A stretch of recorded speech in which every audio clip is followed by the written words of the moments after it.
बिस्मिल्लाहिर्रहमानिर्रहीम। अस्सलाम वालेकुम। Welcome back to my YouTube channel mathematic for fun. जैसा कि आज हम a modern text book of mathematic for grade 9 federal board की जो बुक है उसके आज हम एक्सरसाइज 1 स्टार्ट करेंगे। लेकिन बिफोर स्टार्टिंग द एक्सरसाइज 1 आज हम उसके तमाम की पॉइंट्स आप लोगों के साथ शेयर करेंगे कि हमारे पास की पॉइंट्स है, किस तरीके से एमसीक्यूज़ आप लोग के साथ आपके पेपर्स में आ सकते हैं, किस तरीके से आप लोगों ने उनको सॉल्व करना है। जैसे कि अभी एग्ज़ाम्स के लिए काफ़ी टाइम है, तो इसलिए आप आराम आराम से इनको समझें ताकि पेपर्स के दौरान आप लोगों को इनके तमाम एमसीक्यूज़ के आंसर मालूम हो। जैसे कि तमाम एमसीक्यूज़ ज़्यादातर एमसीक्यूज़ आप लोग के की पॉइंट से भी आ चुके हैं पिछली क्लासेस में, जैसे कि हम पेपर डिस्कस करते थे। सो चले आज हम इसके की पॉइंट्स को डिस्कस करते हैं। यहाँ पर आपके लिए एमसीक्यूज़ किस तरीके से यहाँ से आएगा, कहते हैं कि the real number are the union of rational and irrational number. यहाँ पर ये भी आ सकते हैं the real number are dash of the rational and irrational. तो आप क्या लिखेंगे? तो आपको मालूम होना चाहिए कि यहाँ पर जो आप लोगों ने लिखना है वो आप लोगों ने यहाँ पर यूनियन लिखना है, ठीक है। या ये भी बन सकता है कि the real number are the union of dash. तो रियल नंबर किसके यूनियन होते हैं, आपके पास ऑप्शंस गिवन, तो आप लोग को मालूम होना चाहिए कि वो रैशनल एंड इरेशनल नंबर्स के यूनियन हो सकते, यानी इस एक पॉइंट से दो किस्म के एमसीक्यूज़ आपके लिए बनकर आ सकते हैं। फिर हमारे पास ये जो basic properties of real numbers है, ये भी हम एक्सरसाइज स्टार्ट करने से पहले, एक्सरसाइज आई थिंक 1.2 थी, उसके स्टार्ट करने से पहले हम ये तमाम चीज़ें पढ़ चुके थे, ठीक है। नेक्स्ट हमारे पास जो equality of the real number and inequality of the real numbers, ये भी पढ़ चुके थे। यहाँ पर देखिए हमारे पास है positive square root are called. जो पॉजिटिव स्क्वायर रूट होते हैं उन्हें क्या कहते हैं? उन्हें कहा जाता है प्रिंसिपल स्क्वायर रूट। ये आप लोगों को मालूम होना चाहिए, ठीक है, क्योंकि ये थोड़ा सा न्यू है। नंबर नेक्स्ट हमारे पास है for any real number A B, यानी हमारे पास कोई रियल नंबर है A B and any positive integers N is greater than 1। If A की पावर क्या है यहाँ पर, N is equal to B, then A is the nth root of the B. Symbolically हम इस तरीके से रिप्रेजेंट करते हैं। सो यहाँ पर देखें ये जो एन है ना, हम एन को क्या कहते हैं? हम एन को इंडेक्स कहते हैं। ये जो स्क्वायर रूट का सिंबल है उसे रेडिकल, एंड जो बी जो कि स्क्वायर रूट के सिंबल के अंदर होती है उसे रेडिकेंट कहते हैं, ठीक है। ये आप लोग को मालूम होना चाहिए। मे भी हो सकता है कि आपके लिए आ जाए कि ये स्क्वायर रूट का सिंबल एंड बी इनको लेबल करना हो, ठीक है। तो चलिए नेक्स्ट पेज पर टर्न करते हैं। सो नेक्स्ट हमारे पास जो ये की पॉइंट में जो बात की जा रही है वही है जो मैंने इससे प्रीवियस पेज पर आप लोग साथ डिस्कस कर दिया था, ठीक है। यहाँ पर देखिए हमारे पास आ चुका है लॉ ऑफ एक्सपोनेंट। सो यहाँ पर देखिए फर्स्ट क्या है कि जब बेसें सेम होती हैं, बेस से मुराद कि ये भी ए है, ये भी ए है, इन दोनों ए को हम क्या कहते हैं? बेस। जब बेस सेम होती है तो पावर्स क्या होती हैं? ऐड होती हैं। सो यहाँ पर देखिए इसकी ये भी ए है, ए की पावर एम है, यहाँ पर भी ए की पावर एम है। डॉट से मुराद के मल्टीप्लाई हो रहा है, जब मल्टीप्लाई हो रहा है और बेसें सेम होती है तो ये देखिए पावर्स क्या हो चुकी है? एम प्लस एन हो चुका है। नेक्स्ट यहाँ पर देखिए ये हो चुका है प्रोडक्ट रूल। यहाँ पर कोटिएंट रूल अप्लाई हो रहा है, जिसमें ए बी, ये भी ए है, ये भी ए है, लेकिन यहाँ पर ए की पावर एम है, यहाँ पर ए की पावर क्या है? एन है। जब हम डिनोमिनेटर की पावर को नॉमिनेटर में लेकर आते हैं तो उसका साइन क्या हो जाता है? चेंज होता है। यहाँ पर देखें एन की पावर, एन का साइन था प्लस, जब ये नॉमिनेटर में आ चुका है तो एम का साथ इसका साइन लग चुका है नेगेटिव का, ठीक हो गया। जब हमारे पास ए की पावर नेगेटिव में होगी या नेगेटिव एक्सपोनेंट होगा तो उसे हम डिनोमिनेटर फॉर्म में ले आएंगे तो उसका जो पावर है वो पॉजिटिव हो जाएगी, यानी यहाँ पर ए की पावर क्या हो गई है? एन हो चुकी है, ठीक है, 1/। नेक्स्ट हमारे पास है ए की पावर एम होल पावर क्या है? एन। जब एक पावर ब्रैकेट के अंदर होगी और दूसरी पावर हमारे पास ब्रैकेट के बाहर होगी, इसका मतलब होगा कि वो दोनों पावर आपस में क्या होंगी? मल्टीप्लाई होंगी, और उसको हम कहते हैं पावर टू पावर रूल, यानी पावर टू पावर, यानी आपस में पावर्स क्या हो रही हैं? एक रूल के अकॉर्डिंग मल्टीप्लाई हो रही हैं, ठीक हो गया। यहाँ पर देखिए ए बी होल पावर क्या है? एन है। इसका मतलब है कि ये जो एन है ये ए के साथ भी है, ये बी के साथ भी है। नेक्स्ट हमारे पास आ जाता है ए बाई बी होल पावर क्या है? एन। इसका भी सेम यही 5 की तरह ही रूल है कि ये वाला जो ए एन है ये ए के साथ भी है, ये बी के साथ भी है, ठीक है। चले अब हम आ जाते हैं अपने एक्सरसाइज 1 के साथ। सबसे पहले इसके एमसीक्यूज आप लोग के साथ शेयर कर लेते हैं। सो जैसे कि हमारे पास यहाँ पर क्या हो रहा है, ए मल्टीप्लाई और अपनी ब्रैकेट के साथ, ब्रैकेट में क्या है? B plus C plus D is equal to. So हमने क्या कर लेना है, हमने यहाँ पर ये ए अपनी ब्रैकेट के साथ जब मल्टीप्लाई करेंगे तो ये हो जाएगा a b, a c and a d, ठीक है, यही हमारा आंसर आएगा, जो कि हमारा ऑप्शन क्या है, बी, इसके साथ हम चले जाएंगे।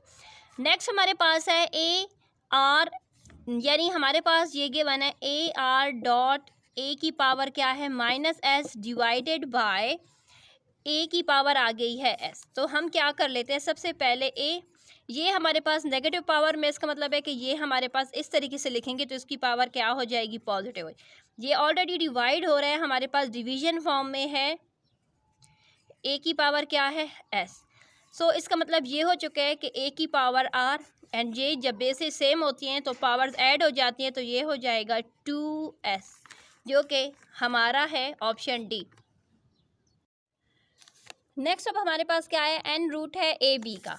इसका मतलब है कि ए बी की जो पावर है वो क्या हो गई है, 1/n, ठीक है, जो कि हमारा ऑप्शन नंबर डी है, हम इसके साथ जाएंगे। नेक्स्ट हमारे पास है which number is self multiplicative inverse. तो मल्टीप्लिकेटिव इनवर्स हमारा कौन सा नंबर है, यहाँ पर देखें -1।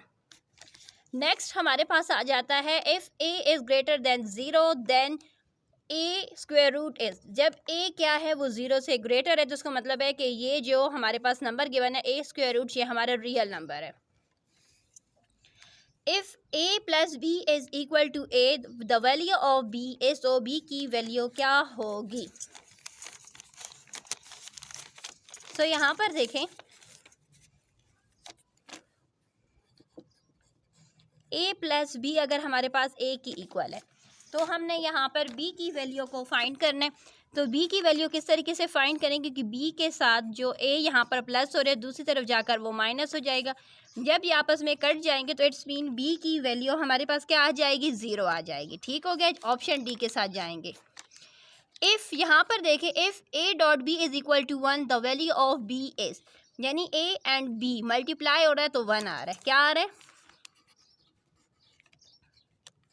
तो b की वैल्यू को फाइंड करें। इट्स मीन यहाँ पर देखें, जो a यहाँ पर मल्टीप्लाई हो रहा है, दूसरी तरफ आकर क्या हो जाएगा, डिवाइड हो जाएगा, इसलिए b की वैल्यू 1/a आ जाएगी, जो कि ऑप्शन सी है। According to the reflexive property के अकॉर्डिंग, जैसे कि रिफ्लेक्सिव प्रॉपर्टी ड्यूरिंग एक्सरसाइज आपको मैंने बता दिया था कि जो वैल्यू हमारे पास लेफ्ट हैंड साइड में है वही उसकी इक्वल होगी। तो हमारे पास यहाँ पर y स्क्वायर -17 है, इट्स मीन यही हमारे पास दूसरी तरफ भी आएगी, इसलिए ऑप्शन सी के साथ ही हम जाएंगे। नेक्स्ट हमारे पास है if a dot b is equal to a, यानी हमारे पास a डॉट बी किसकी इक्वल है, a की इक्वल है, तो हमने यहाँ पर b की वैल्यू को फाइंड करना है।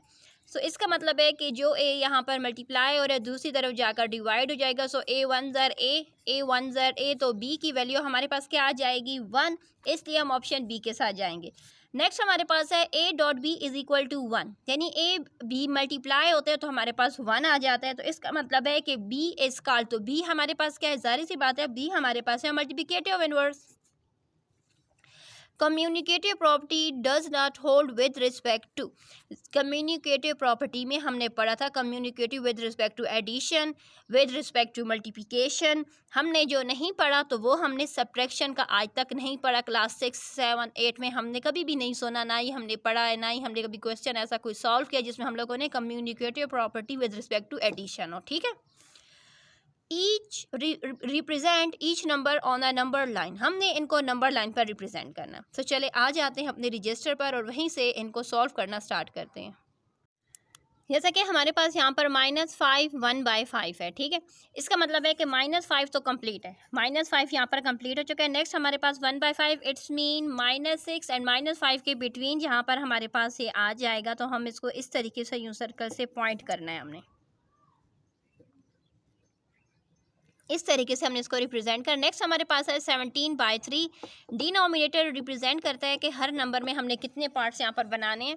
सो यहाँ पर है 3, इट्स मीन 0 से लेकर 1 तक भी हमारे पास हो जाएंगे 3 पार्ट्स। हर उस नंबर में हमने 3 पार्ट्स को रिप्रेजेंट कर लेना है। ठीक हो गया। सो यहाँ पर देखिए हमारे पास क्या है, 17 है, इसका मतलब है कि ये हो गया 3, यानी 1 2 3, यानी 0 से लेकर 1 तक हो गए हमारे पास 3 नंबर्स। फिर 2 से 3 तक 6 हो गए, फिर 9 हो गए, फिर हमारे पास 12 हो गए, फिर यहाँ तक हमारे पास 15 हो गए, 16 17, इट्स मीन 17 हमारे पास यहाँ पर आया, तो हम लिखेंगे 17/3। एक बार फिर समझा देती हूँ। यानी देखें, हमने हर नंबर में यहाँ पर डिनोमिनेटर रिप्रेजेंट करा था पार्ट, यानी हर नंबर में हमने 3 पार्ट्स बनाने हैं। ठीक है, 0 से 1 तक हमने कितने पार्ट्स बनाए हैं, ये देखें आप लोग को शो हो रहा है 3। इसी तरीके से 1 से लेकर 2 तक भी हमने 3, फिर 2 से लेकर 3 तक भी हमने यहाँ पर 3 पार्ट्स इस तरीके से बनाए हैं। अब देखें 1 2 3 4 5 6 7 8 9 10 11 12 13 14 15 16 एंड 17 हमारे पास यहाँ पर आया है। इसका मतलब है कि ये हमारे पास 17/3 हो चुका है। नेक्स्ट है -2 is greater less than x, x is less than 4। तो यहाँ पर देखें -2 is less than x and x is less than 4। तो इस तरीके से हमने यूं रिप्रेजेंट कर देना है।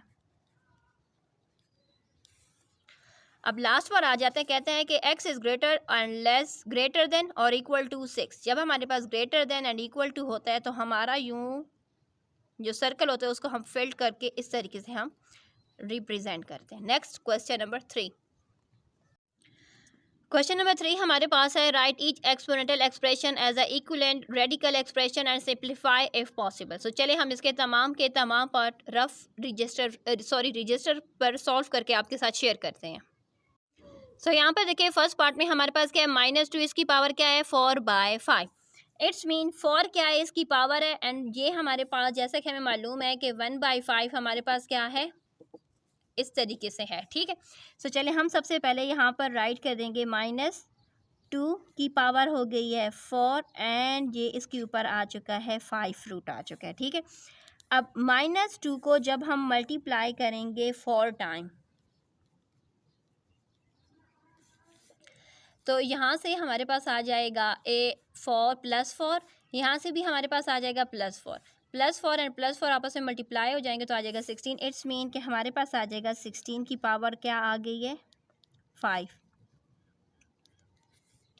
नेक्स्ट अब आ जाते हैं आगे, -27 की पावर क्या है हमारे पास 1/3।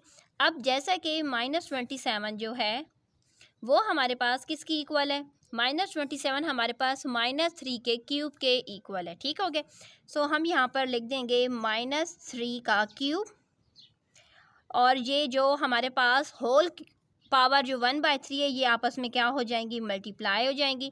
जब मल्टीप्लाई होंगी तो ये वाला 3 एंड ये वाला, यानी नॉमिनेटर एंड डिनोमिनेटर की 3 आपस में कट जाएंगे, तो हमारे पास आंसर आ जाएगा -3। अगर इस तरीके से करें तब भी ठीक है। सेकंड मेथड इसका ये है कि आप लोगों ने लिख लेना है -27 की पावर आ चुकी है हमारे पास, इसकी पावर 1/3 है। सो 1/3 हमें मालूम है कि वो हमारे पास क्यूब रूट के इक्वल है। सो यहाँ पर देखें हमारे पास क्या आ जाएगा, हमें ये भी मालूम है कि -27 हमारे पास -3 के क्यूब के इक्वल है।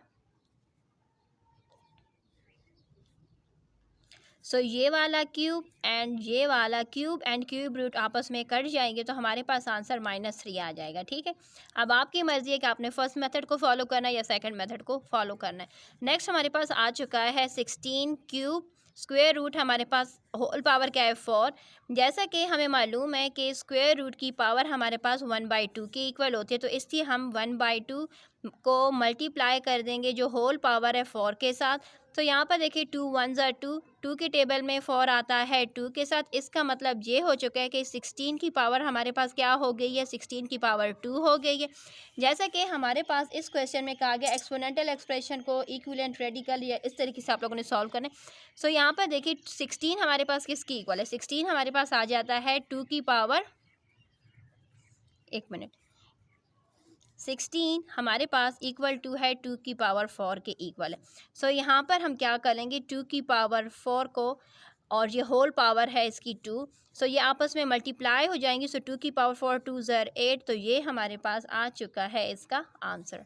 नेक्स्ट अब आगे चलते हैं, यहाँ पर देखें हमारे पास क्या हो रहा है कि हमारे पास -8 की जो ये क्यूब रूट है इसकी पावर क्या है 1/3, मल्टीप्लाई हो रहा है ये होल पावर के साथ, होल पावर है 9। सो यहाँ पर देखिए 3 1 ज़ा 3, 3 की टेबल में 9 आता है 3 के साथ। इसका मतलब ये हो चुका है कि -8 की जो पावर आ चुकी है वो अब आ चुकी है 3। अब हमें मालूम है कि ये -8 हमारे पास किसकी इक्वल आता है, -8 हमारे पास इक्वल टू आता है -2 के क्यूब के इक्वल। सो अब हम क्या कर लेंगे, -2 का जो क्यूब है ठीक है। इसको मल्टीप्लाई कर -2 के क्यूब के इक्वल -8 आ जाता है। ठीक है, सो चलिए हम यहाँ पर क्यूब ये वाला राइट कर दे, 1 मिनट, यानी हम लिख देंगे minus, sorry sorry sorry sorry sorry, यहीं पर ही राइट कर लेती हूँ, -2 का क्यूब जो कि -8 के इक्वल है, मैंने यहाँ पर बता दिए, एंड होल पावर इसकी क्या है 3। इसका मतलब है कि ये -2 की पावर क्या हो जाएगी 3, 3 ज़र 9 हो जाएगा। ये हो चुकी है इसकी अब पावर। अगर आपकी टीचर कहते हैं कि आपने इस तरीके से पावर में राइट करें तब भी आपका आंसर ठीक है। अगर आप -2 को 9 टाइम यानी -2 को -2 इस तरीके से मल्टीप्लाई करके आंसर राइट करें तब भी आपकी बात क्या है सही है। नेक्स्ट अब हमारे पास आ चुका है यहाँ पर 5 पार्ट, x की पावर क्या है -2, होल पावर है 3, x की पावर यहाँ पर 0 एंड x मल्टीप्लाई हो रहा है अपनी होल पावर 5 के साथ। तो जैसा कि हमें मालूम है कि जब हमारे पास पावर इस तरीके से एक पावर ब्रैकेट के अंदर एक पावर हमारे पास ब्रैकेट के बाहर होती है तो वो पावर्स आपस में मल्टीप्लाई हो जाती है। मल्टीप्लाई होगी तो -2 को 3 के साथ मल्टीप्लाई करेंगे तो आ जाएगा -6 एंड यहाँ पर देखें क्या हो जाएगा। हमें मालूम है कि जब हमारे पास पावर 0 की इक्वल होती है तो उसका आंसर हमारे पास 1 की इक्वल आता है, तो हम यहाँ पर 1 लिख देंगे। सही होगी ये बात, यानी ये हमारे पास क्या हो जाएगा, यानी ये हो चुका है 1 की पावर 0 हो चुका है 0। अब 1 की पावर 5 होगी ना, 1 की पावर अब क्या हो जाएगी 5 हो जाए तभी हमारे पास वो 1 ही आता है, इसलिए हम यहाँ पर डायरेक्ट 1 ही राइट कर देंगे।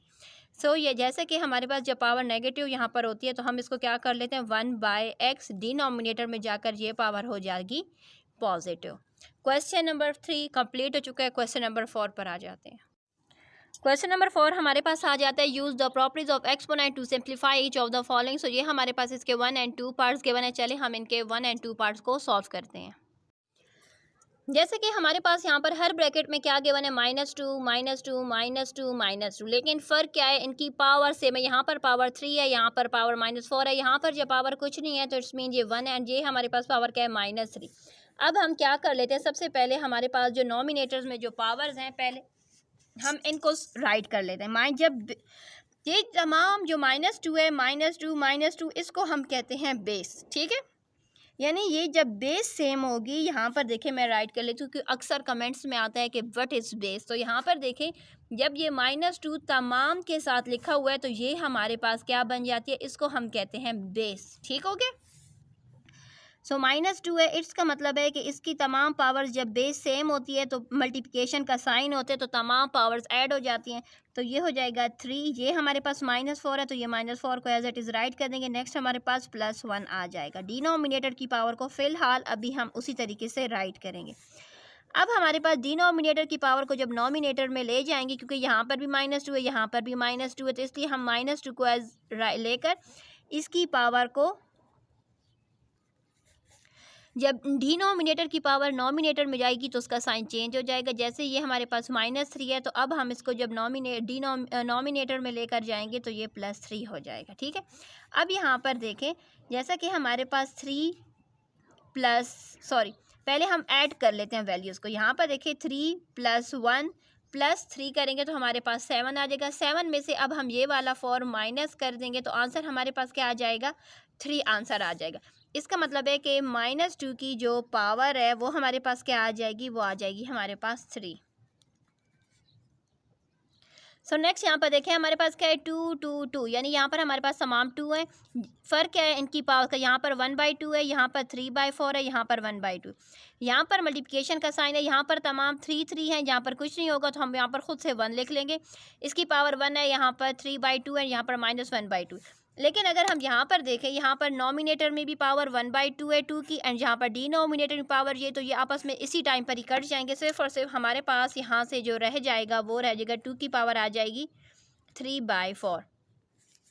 यहाँ पर हम क्या कर लेंगे, तमाम की क्या है बेसेस सेम है, यानी तमाम के साथ 3 है। 3 की मुख्तलिफ पावर्स हमारे पास गिवन है। सबसे पहले यहाँ पर देखिए 3 की पावर 1 है, प्लस नॉमिनेटर्स की पावर ऐड हो जाएगी तो 3/2, एंड डिनोमिनेटर की पावर को जब हम ऊपर नॉमिनेटर में लेकर आएंगे तो उसका साइन चेंज हो जाएगा। तो यहाँ पर -1/2 है, जब ये हमारे पास आ जाएगी नॉमिनेटर में तो ये +1/2 बन जाएगी। सो यहाँ पर देखें हम एलसीएम ले लेंगे क्योंकि यहाँ पर जब कुछ भी नहीं है तो इट्स मीन यहाँ पर क्या है डिनोमिनेटर में 1 है। जब हम एलसीएम लेंगे तो ये हमारे पास हो जाएगा 2/2 प्लस 3/2 प्लस 1/2। अब हमारे पास क्या आ चुका है,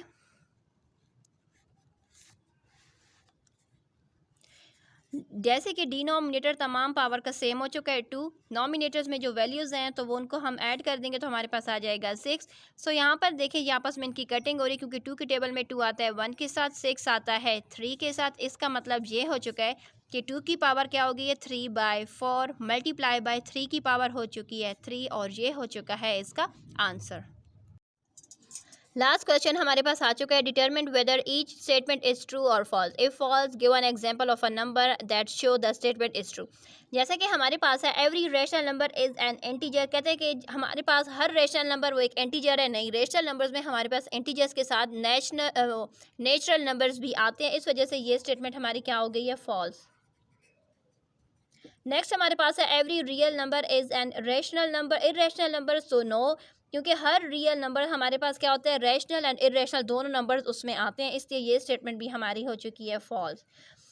नंबर सी हमारे पास आ जाता है every rational number is a real number, कहते हैं कि एवरी इरेशनल, कहते हैं कि हर इरेशनल नंबर हमारा रियल नंबर है, तो ये बात हमारी हो चुकी है ट्रू। नंबर डी हमारे पास है every integer is a rational number, कहते हैं कि हर एंटीजर हमारा रैशनल नंबर है, तो जाहिर सी बात है ये बात ठीक है, तो इसलिए हम लिखेंगे यहाँ पर ट्रू। नेक्स्ट आ जाता है number E, every real number is either a rational और इरेशनल, कहते हैं कि हर रियल नंबर या तो वो रैशनल होता है या वो इरेशनल होता है, तो ये बात बिल्कुल दुरुस्त है। इसके साथ हमारे MCQs यानी एक्सरसाइज 1 कंप्लीट हो चुकी है। अल्लाह हाफिज़।